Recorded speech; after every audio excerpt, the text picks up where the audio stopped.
Tata IPL 2026 గొప్ప ప్రారంభమైంది.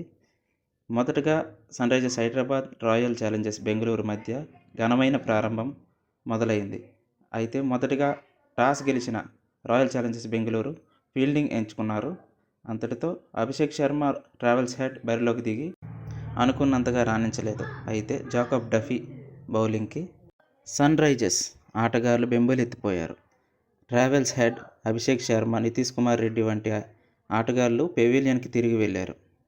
అయితే పరిస్థితి ఎలాగుండగా కెప్టెన్ ఇషాన్ కిషన్ 38 బంతుల్లో 5 సిక్స్లు 8 ఫోర్లతో మొత్తం 38 బంతుల్లో 80 పరుగులు చేసి ఆటను ముందుకు కొనసాగించారు.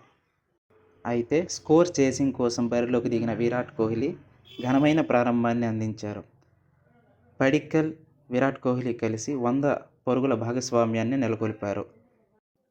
పడిక్కల్ 61, కోహ్లీ 69 నాటౌట్గా నిలిచి ఇన్నింగ్స్కు గొప్ప ముగింపుని ఇచ్చారు.